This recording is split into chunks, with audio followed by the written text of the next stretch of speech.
아침에도 하나님의 크신 은혜가 여러분 위에 함께 하시기를 주의 이름으로 축원합니다. 우리 한번 성경책 들고 고백합시다. 하나님의 말씀을 내 입술에 두고, 하나님의 말씀을 내 생각에 두고, 하나님의 말씀을 내 가슴에 두고 살아갑시다. 아멘. 지난 사무엘하 강해를 잠시 멈추었다가 오늘부터 다시 우리 사무엘하 강해를 이어서 하려고 합니다. 지난 시간에 압살롬의 죽음, 그 죽음에 의해서 다윗이 전쟁에서는 승리했지만은 그러나 아들 압살롬의 죽음으로 인해서 대단히 애통하며 식음을 전폐하면서 모든 정사를 뒤로 했던 것을 보게 되어지죠.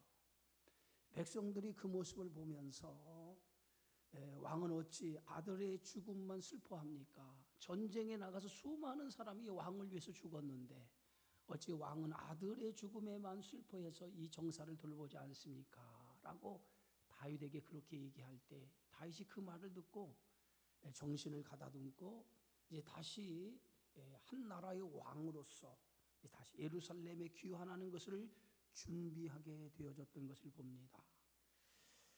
이제 다시 이제 망명길을 떠나다가 다시 예루살렘에 귀환하는 그 과정에서 오늘 본문의 말씀에 보면 세 사람을 만나게 되어져요. 그가 망명길에 떠나면서도 만났던 여러 사람이 있었지만 돌아오는 길에도 세 사람을 만남을 통해서 그 세 사람의 인물을 통해서 오늘 성경은 우리에게 여러 가지 교훈을 주는 것을 볼 수 있어요. 인간이 살아가는 동안엔 다양한 사람을 만나잖아요. 그런데 그 다양한 사람을 통해서 우리에게 주는 교훈이 있다는 거예요.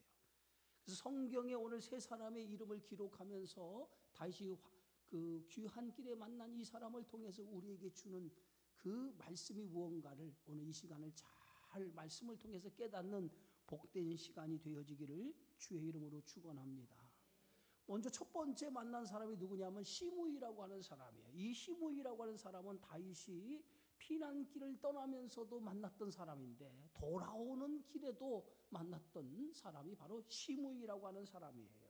오늘 19장 16절에 보니까 바후림에 있는 베냐민 사람 게라의 아들 시므이가 급히 유다 사람과 함께 다윗 왕을 맞으러 요단강까지 내려왔다는 거예요. 이 시므이라고 하는 사람의 출신이 어디입니까? 베냐민 출신이에요. 이 베냐민이라고 하는 사울 왕이 이 베냐민 출신이거든요. 유다 이스라엘 12지파 가운데 가장 약한 지파가 베냐민 지파인데 그 약한 지파에서 사울 왕이 나타난 거예요. 그런데 이 사울 왕가가 몰락하게 되어지는데 이 시므이라고 하는 사람은 사울 왕가의 몰락은 이 다윗 때문에 생겨진 일이라고 생각을 합니다.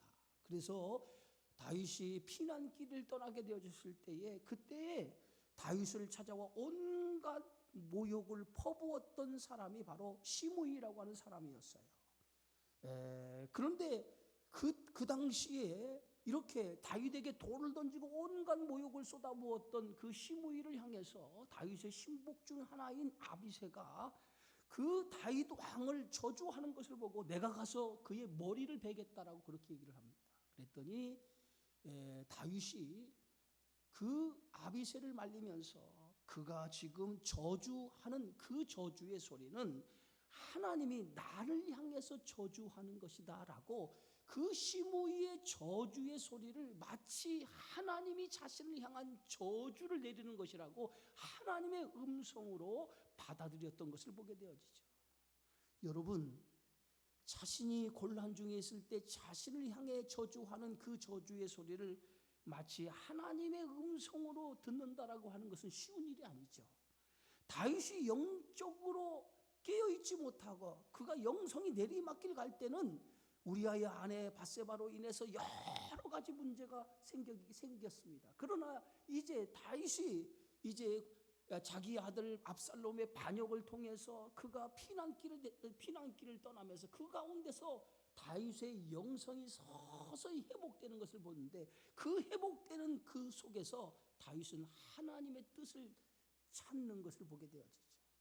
시므이의 저주 소리, 그건 단순히 자신을 향한 저주가 아니라 하나님이 자신의 잘못을 책망하는 소리로 들었다는 거예요. 그게 다윗의 영성이 회복되는 시점이라고 우리는 생각해 볼 수 있습니다. 하나님이 우리를 깨닫게 하는 방법이 여러 방법이 있어요. 때로는 어떤 일을 통해서 우리를 깨닫게 하고, 어떤 사건을 통해서 깨닫게 하고, 또는 사람을 통해서 우리를 깨닫게 하실 때가 있어요. 그런데 오늘 다윗은 그 시므이라고 하는 사람을 통해서 자신을 깨닫게 했다는 거예요. 그래서 자신의 신복인 아비새가 오늘 그 왕을 저주하는 그 시므이를 죽이려고 할 때 다윗이 그 아비새를 말리면서 그가 하는 모든 말은 하나님이 나에게 한 말이라고 믿음으로 받아들였던 것을 보게 되어지죠. 그런 시므이가, 온갖 말로 다윗을 저주하고 돌을 던졌던 시므이가 다윗이 이제 예루살렘에 기후하는 그 과정에서 그 소식을 듣고 가장 먼저 바울 입에서부터 베냐민 사람 1000명과 사울의 종 시바와 함께 다윗을 맞으려고 요단강 건너편까지 찾아오게 되었다는 거예요. 여러분, 시므이가 다윗을 저주했던 그 저주했던 시므이가 다시 다윗을 찾아온 이유가 어디 있겠습니까? 그는 다윗에게 용서를 받기 위해서 찾아온 거예요. 다윗 왕을 찾아와서 다윗 앞에 엎드려 이렇게 말합니다. 지난 날 내가 왕에게 행했던 패역한 일을 기억하지 말고 왕의 마음에 담지도 말라고 그렇게 다윗 왕을 찾아와 엎드려 말을 하죠. 여러분, 다윗이 어떻게 그 일을 잊을 수 있겠습니까? 자신이 아들 압살롬에 의해 피난길에 있을 때에 자신을 향해 돌을 던지고 온갖 패역한 말로 자기를 저주했던 시므이의 그 말을 잊을 수 있겠습니까? 다윗은 자기 인생 가운데 그런 치욕을 당한 적이 없었습니다. 그런데 그런 치욕적인 일을 절대로 잊을 수 없었을 겁니다. 그런데 지금 그 시므이가 찾아와서 자신이 지난날 패역한 일을 행했던 그 모든 것을 잊어달라는 거예요. 마음에 담아두지도 말라는 거예요. 여러분, 우리가 가끔 이러한 일을 경험하죠. 말로 사람을 죽여놓고 나는 뒤끝이 없어, 그러니까 마음에 담아두지 말라, 이렇게 얘기하는 경우가 있어요. 이미 그 사람은 말로 상처를 받았는데 그것이 없었던 일로 하라고 할 때 그 없었던 일이 되겠습니까? 지금 오늘 시므이가 한 말이 그거예요. 내가 지난날 당신에게 상처를 주었지만 그것을 마음에 담지도 말고 그걸 기억하지도 말라는 거예요. 이미 다윗은 그 당시에 엄청난 상처를 받지 않았습니까?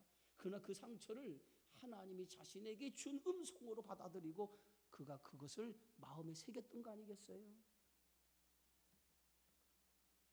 쉽게 용서가 되지 않는 그 일에 다윗을 찾아와서 용서해 달라고 합니다. 그때에 다윗의 신복인 아비새가 또다시 기름 부은 왕을 저주한 시므이를 죽이는 것이 마땅한 일이지 않습니까 하면서 다윗에게 그 시므이를 자신이 가서 죽이겠다고 또다시 얘기를 하죠.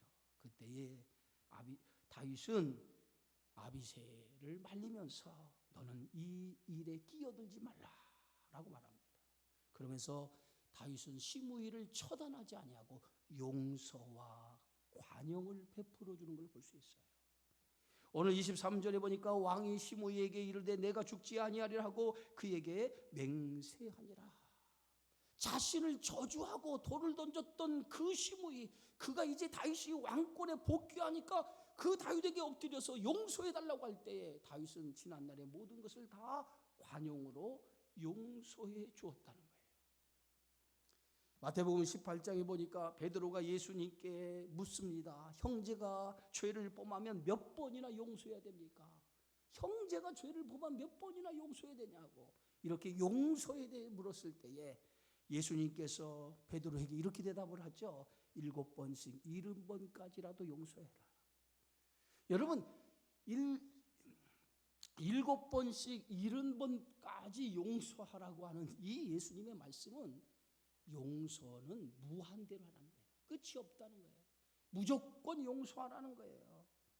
그러면서 한 가지 비유를 들어 말씀하는데, 어떤 임금이 종들과 결산을 하는데 그 종 중에 1만 달란트의 빚을 진 종이 있었다는 거예요.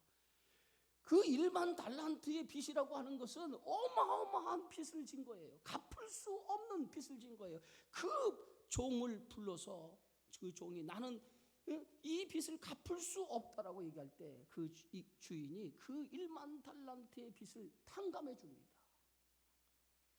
탕감을 받은 그 종이 나가자마자 자기에게 100데나리온 빚을 진 사람을 만나죠. 그래서 그 사람을 만나고 붙들어서 그 사람을 향해서 빚을 갚으라고 이렇게 얘기합니다. 그랬더니 그 100데나리온 빚을 진 사람이 내가 나중에 갚겠습니다.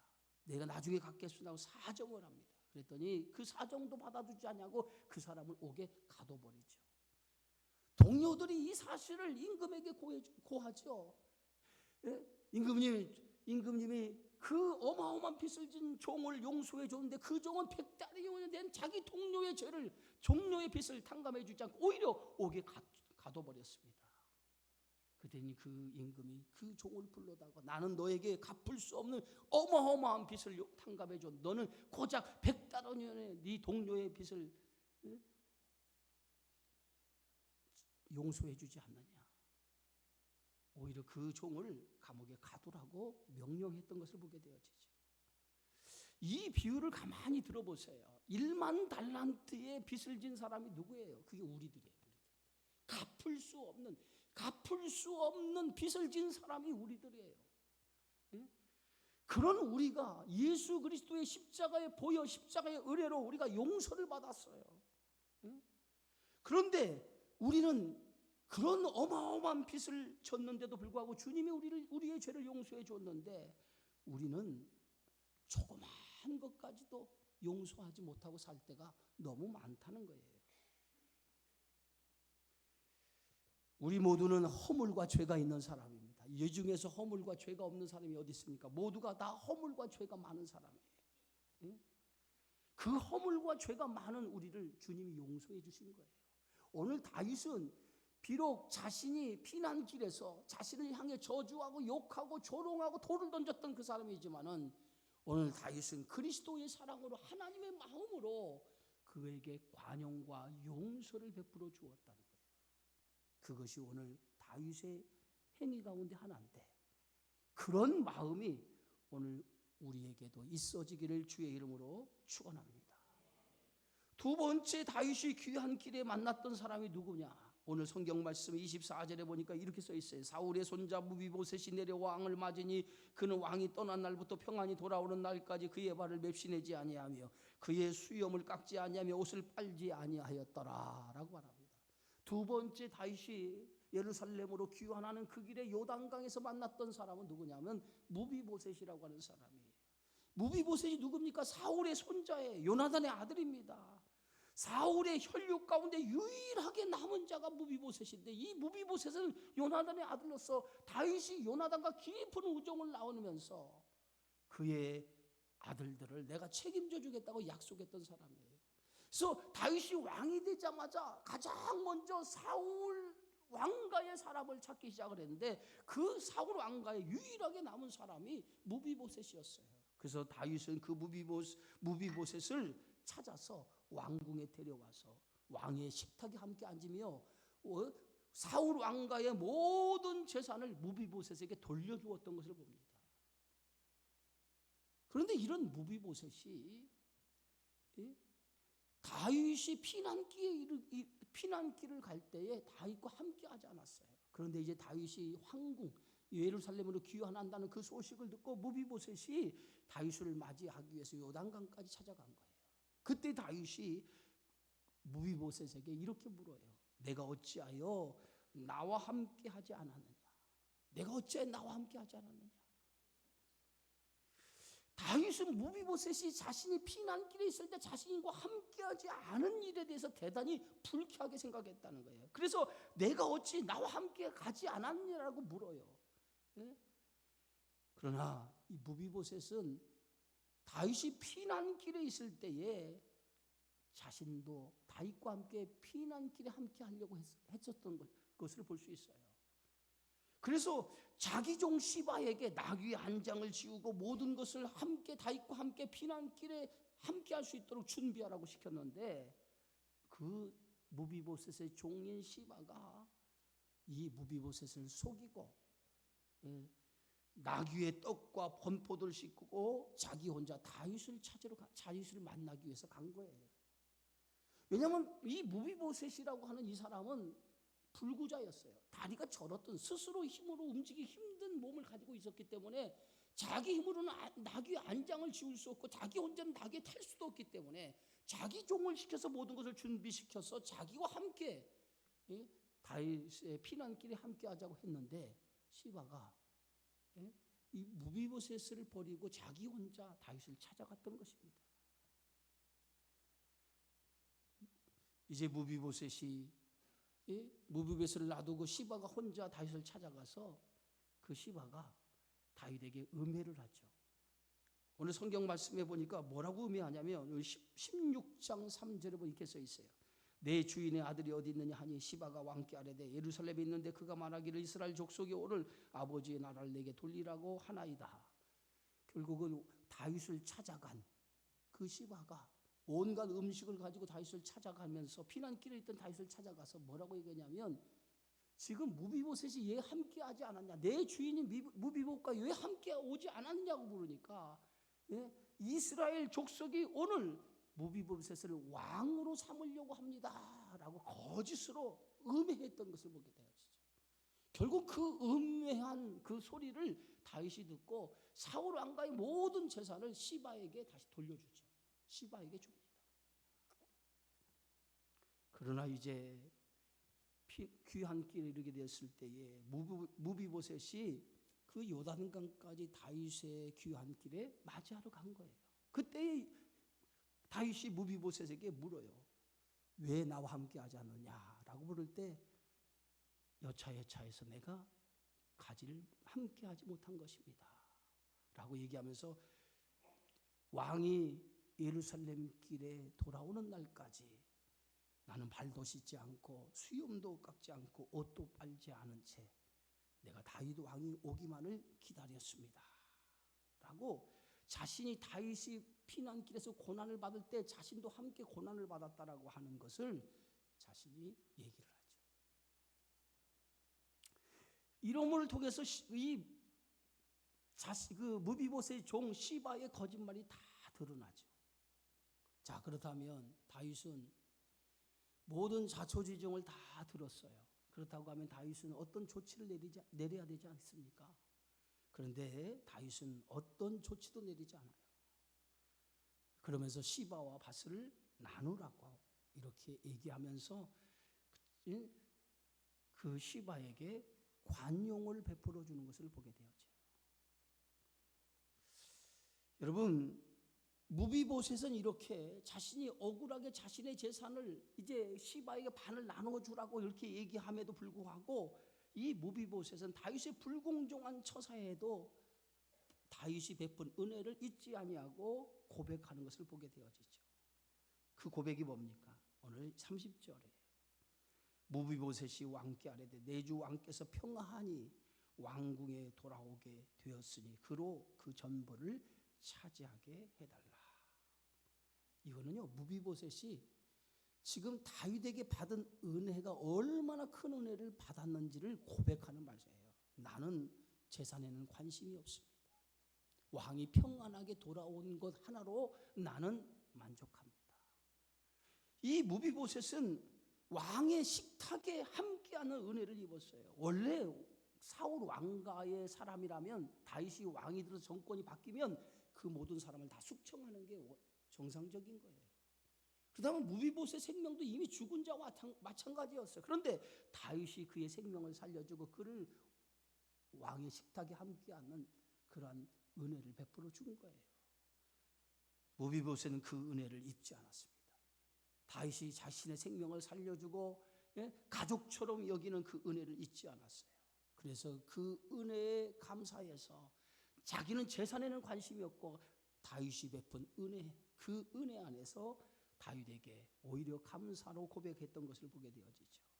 이것이 두 번째, 오늘 다윗이 귀한 길에서 만난 무비보셋이라는 사람에 대한 평가예요. 여러분, 은혜를 원수로 갚는 사람이 있잖아요. 그런데 무비보셋은 다윗이 베푼 은혜를 잊지 않은 사람이었다는 거예요. 여러분, 하나님 앞에 우리가 받은 은혜가 얼마나 많습니까? 우리가 하나님의 은혜, 하나님 앞에 받은 은혜가 많은 사람이에요. 그런데 우리는 그 은혜를 잊어버리잖아요. 그런데 무비보셋은 평생 다윗에게 받은 은혜를 잊지 않았다는 거예요. 그것이 바로 무비보셋이 가졌던 신앙의 모습이라는 거예요. 그런 모습이 우리도 본받기를 주의 이름으로 축원합니다. 세 번째, 다윗의 귀한 길에서 만난 사람이 누구냐면 바르실레라는 사람이에요. 바르실레. 오늘 성경 말씀에 보면 바르실레 31절에 봅시다. 31절에 이렇게 써 있어요. 길르앗 사람 바르실레가 왕이 요단을 건너가게 하려고 노굴림에서 내려와 함께 요단에 이르니 그랬어요. 여러분, 이 바르실레는 길르앗 사람이에요. 길르앗이 요단 동편이에요. 요단 서편은 가나안 땅이고 요단 동편은 요단강을 건너서 요단 동편의 땅이에요. 여기는 므낫세 반지파, 갓지파에게 준 땅인데 여기에 살던 사람이 바로 바르실레라고 하는 사람이에요. 근데 바르실레는요, 큰 부자입니다. 큰 부자예요. 그런데 이 바르실레가 이제 다윗이 이제 마하나임에 머물러 있을 때에 이 바르실레가 다윗이 피난길에서 요단을 건너서 이 마하나임이라고 하는 것에 도착을 하잖아요. 근데 마하나임에 도착을 했을 때에 다윗을 환대한 사람이 누구냐면 이 바르실레라는 사람이에요. 오늘 성경 말씀 17장 27절 한번 보세요. 17장 27절에 보면 이렇게 써 있어요. 다윗이 마하나임에 이르렀을 때에 암몬족 속에게 속한 라빠 사람 나하스의 아들 소바와 노데발 사람 암밀의 아들 마길과 노굴림 길르앗 사람 바르실레가 친상과 대야와 질그릇과 밀과 보리와 밀가루와 볶은 곡식과 콩과 팥과 볶은 녹두와 꿀과 버터와 양과 치즈를 가져다가 다윗과 그와 함께한 백성에게 먹게 하였으니 이는 그들 생각에 백성이 들에서 시장하고 고나고 목마르겠다 함이더라. 여러분, 지금 다윗이 아들 압살롬의 반역으로 인해서 예루살렘을 떠나 피난길에 온 거예요. 그래서 요단강까지 건너서 이 마하나임이라고 하는 곳에 도착을 한 거예요. 그러면 보세요, 여러분, 피난길이라고 하는 게 얼마나 힘든 과정이에요. 지금 지쳐서 힘들어 있을 때거든요. 먹을 양식도 제대로 먹지 못하고 피난길에 오른 거거든요. 그런데 그 지쳐 힘들어 있을 때, 제대로 먹지 못하고 있었을 때에, 그때에 이 마하나임에 도착을 했는데 마하나임에서 이 바르실레와 여러 사람이 먹을 것과 쉴 것을 준비해 가지고 다윗과 다윗에 함께했던 그 모든 사람들을 먹을 것을 제공하고 쉴 것을 제공하는 다윗에게 은혜를 베풀어 주었다는 거예요. 그게 누구예요? 이 바르실레라고 하는 사람이었어요. 그런데 이 바르실레가 다윗이 이제 다시 예루살렘으로 황궁한다고 하는 그 소식을 듣고 요단강까지 찾아온 거예요. 요단까지 찾아와서 다윗을 환송하기 시작을 한 거예요. 여러분, 부자라고 해서 아무나 남을 돕는 건 아니잖아요. 돈이 많다고 해서 남을 돕는 거 아니잖아요. 남을 도울 수 있는 마음이 있는 사람이 남을 돕는 거예요. 물질이 내 것이라고 생각하는 사람은 절대로 남을 돕지 못합니다. 그 물질을 하나님이 선한 일을 위해서 내게 주신 복이라고 생각하는 사람만이 남을 위해서 물질을 사용할 수 있는 거예요. 그런데 바르실레는 그런 사람이에요. 그는 큰 부자라고 성경에 기록되는데 큰 부자는 어마어마한 부자였다는 거예요. 그런데 그 물질을 누굴 위해 사용합니까? 하나님의 나라를 위해서 쓰는 사람이었다는 거예요. 다윗은 이런 바르실레가 호의를 가지고 자기를 베푼 것을 잊지 않은 거예요. 그래서 이런 바르실레가 자기가 예루살렘에 귀환할 때에 이 요단강까지 찾아와서 다윗을 환송할 때에 다윗이 그 바르실레에게 나와 함께 예루살렘에 갑시다라고 그에게 권유를 해요. 응? 예루살렘에 가자라고 하는 이유가 어디 있습니까? 33절이에요. 오늘 성경 말씀 보니까 왕이 바르실레에게 이르되 너는 나와 함께 건너가자. 예루살렘에서 내가 너를 공개하리라. 이 말이 뭐예요? 다윗이 너무도 큰 은혜를, 가장 어려울 때 너무도 큰 은혜를 바르실레라는 사람에게 은혜를 입은 거예요. 그래서 다윗은 그 받은 은혜를 갚아주기를 원했어요. 예루살렘으로 함께 가서 내가 너에게 받은 은혜를 내가 갚기를 원한다 라고 이렇게 말했던 거예요. 예, 여러분 가장 인생에서 가장 어려울 때 나를 도운 사람이 있다면 그 사람은 절대로 잊지 못할 거예요. 그죠? 내가 정말 곤고하고 힘들 때에 나에게 도움을 준 사람. 여러분 인생에도 그런 사람이 있죠. 여러분 인생에도 내가 정말 힘들고 어려울 때에 나를 도와줬던 사람 잊지 못하죠. 다윗이 그런 거죠. 자기 인생에 정말 힘들고 어려울 때 그때에 자기를 도운 사람이 누구냐? 이 바르실레. 그러니까 다윗은 잊을 수가 없어요. 그래서 내가 그 은혜를 대신 이제 예루살렘에 가서 갚아주겠다는 거예요. 저는 목회를 하면서 이제 목회가 한 40년 차 이제 목회를 가는 것 같아요. 40년 차. 제가 목회 시작이 1986년부터 목회를 시작을 했어요. 1986년. 내가 주님의 교회에 교육전도서로 와가지고 한 1년 정도 있다가 이 교회에서 그 전도사로 있던 그 이재상 목사님이라고 있어요. 근데 그분이 주님의 교회에서 한 속을 떼어가지고 저 미군 부대, 지금 미군 부대 없어졌지요? 그 미군 부대 그 위에 보면 그 과수원밭이라고 이미선 권사님이라고 있어요. 우리 주님의 교회 출신들 아시죠? 그 이미선 권사님의 그 집에서 주일날은 강대상 하나 조그만 거 놓고 예배를 드리면서 한속을 시작해가지고 교회가 세워졌어요. 그 교회의 이름이 임마누엘이라는 교회예요. 임마누엘이라는 교회. 그 교회 담임으로 간 거예요. 그분이. 그래서 그분이 목회를 하다가 목사 안수를 받은 거예요. 그곳에서 목회를 하다가 목사 안수를 받고 나서 임지가 결정이 됐는데 임지가 저 충남의 합덕이라고 하는 곳에 50명 모이는 교회에서 청빙을 받은 거예요. 그런데 이 교회는 교인이 한 사람밖에 없었어요. 그러니까 목사 안수를 받고 50명 교회 청빙을 받으니까 이제 그 교회로 가게 된 거예요.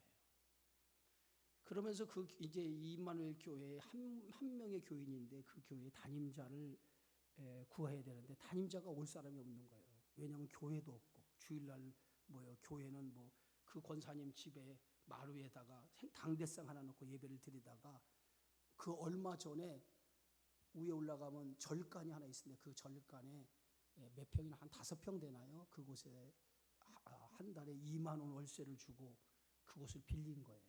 그래서 거기다 강대상 놓고 예배를 드린 거거든요. 그런데 후임자가 올 사람이 아무도 없는 거예요. 그리고 본인은 이제 청빙을 받아서 그 충남의 합덕에 있는 교회로 가야 되는데 올 사람은 없고. 근데 이재상 목사님이 저하고 동기거든요. 저를 찾아오더니 하는 얘기가 나는 가야 되는데 후임자가 없어. 그러니까 그때는 전도사지요. 최 전도사가 대신 이 교회에 오면 안 돼. 그러더라고요. 그래서 제가 그냥 그럼 내가 하겠다고. 그래서 제가 목회를 단독으로 나가기 시작한 거예요. 그게 신학교 4학년 때예요. 제가 군대 갔다 와서 신학교 4학년 때. 그래서 86년 제가 그 2학기 때 신학교 졸업하기 전 4학년 때 2학기 때에 단독 목회를 나간 거예요. 86년도에.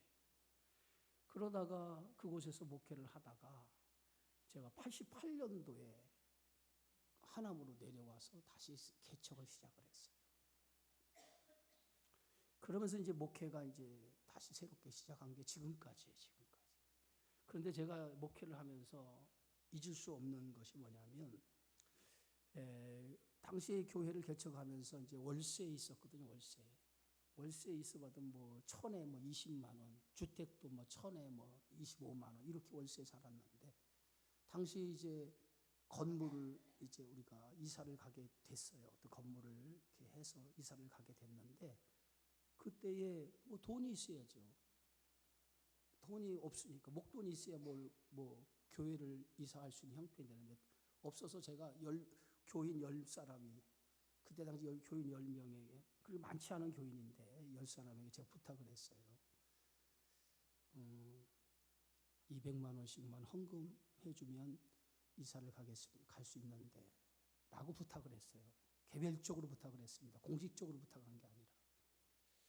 그런데 그 10사람이 제 부탁을 받고 다 200만 원씩 신문지에 싸가지고 어떤 분은 가져오고, 그런데 그 10사람 중에 어떤 사람 잘 사는 사람, 집이 있고 잘 사는 사람, 어떤 사람은 떡볶이 장사 길에서 뭐 이런 사람들이었거든요. 근데 그 10사람이 그 200만 원을 다 마다하지 않았고 어떻게 마련해가지고 어려운데 그 200만 원씩을 가져왔더라고요. 그래가지고 그 2천만 원이잖아요. 그 10사람 2천만 원 가지고 제가 교회로 옮길 수 있었어요. 평생 제가 그분들의 이름을 내가 잊질 못해요. 목회에서.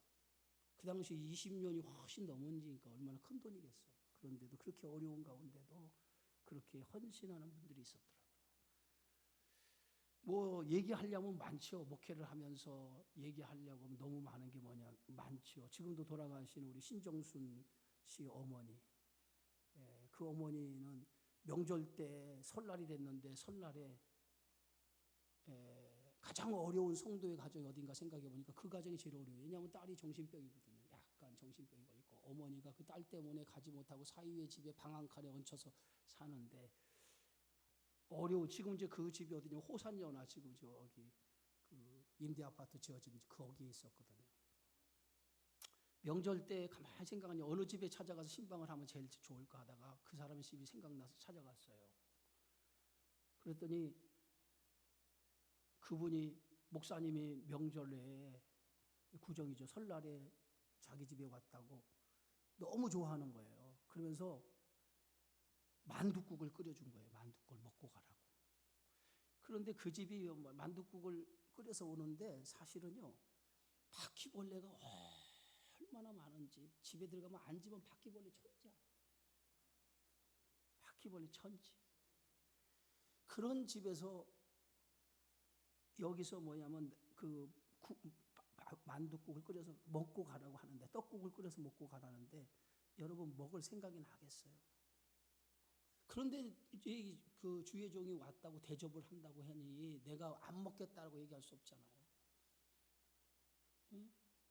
그래서 거기에 그냥 그 바퀴벌레가 득실득실 막 돌아다니고 득실득실 하는 데서 그 만둣국을 끓여줬어요. 그러면서 제가 그 만둣국을 먹었는데 그렇게 맛있더라고.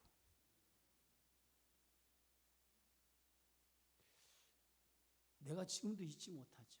그래서 이제 그분이 그 자기 아들이 울산에 있는데 울산으로 내려간 거예요. 울산으로.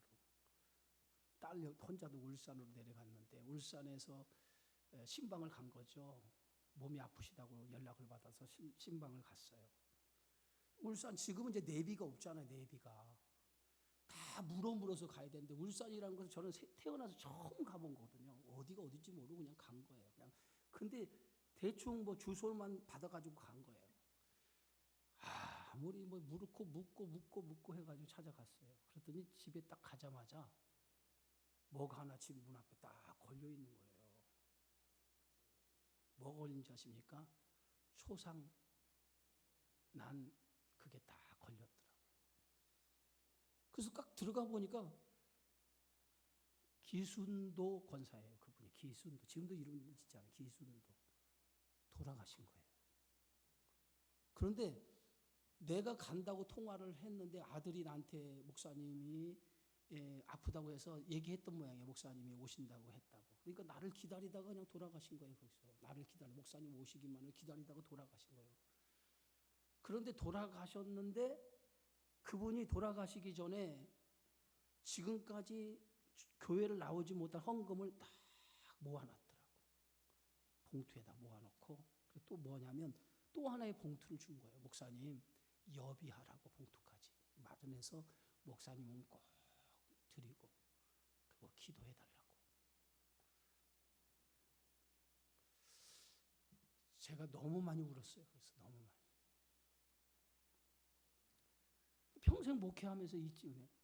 어려울 때 있는데도 그런 분들이 있어가지고 제가 목회에서 참 지금까지도 목회를 하면서도 잊지 못하는 분들이 지금도 기억이 나요.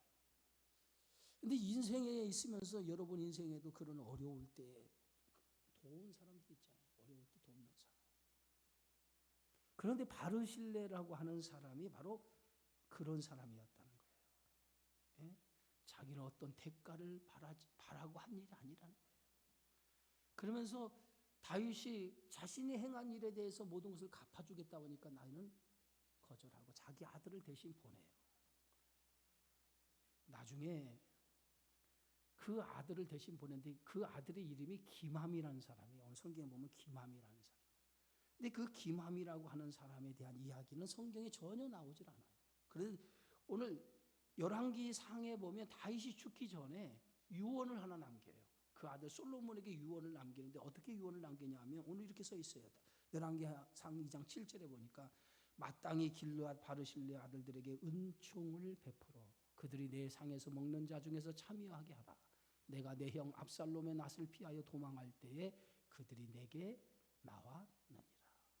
다윗이 평생 그 사람에 대한 은혜를 잊지 않았던 거예요. 그래서 그의 아들들에게 은총을 베풀어 달라는 거예요. 솔로몬에게 자기 아들 솔로몬 자기가 죽으면서 죽기 전에 유언을 남기는 거예요. 그의 아들들에게 은총을 베풀어 달라. 아버지가 뿌린 씨를 누가 거둡니까? 그의 아들들이 거둔 거예요. 예? 바르실레가 뭔가 대가를 바라고 한 것이 아니라 정말 그는 순수하게 다윗을 도왔는데 그 순수하게 다윗을 도왔던 그것이 나중에 그의 아들들에게 다 돌아간 거예요. 성경에 뭐라고 써 있습니까? 사람이 무엇으로 심든지 그대로 거두리라. 그래서 저는 그렇게 생각합니다. 여러분 자녀를 위해서 심으세요. 그러면은 하나님께서 거두실 때가 있을 줄 믿습니다. 오늘 성경에 다윗이 귀한 길에서 세 사람을 만났어요. 세 사람. 왜 세 사람을 기록했을까? 그 이름을 왜 기록했을까?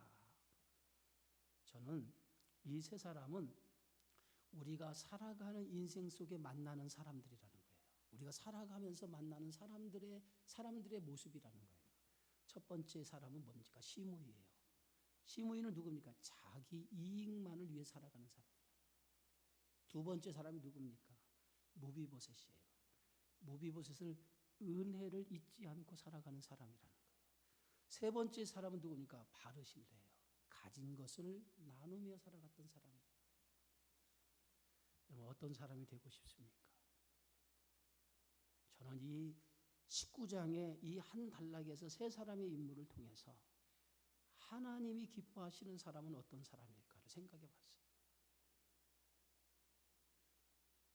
다윗과 같이 용서를 베푸지만은 그러나 이 하나님이 기뻐하는 사람은 은혜를 잊지 아니하고 하나님의 것을 나누며 살아가는 사람을 하나님이 가장 기뻐할 것이라고 생각합니다. 여러분도 그런 사람 되어지기를 주님의 이름으로 축원합니다.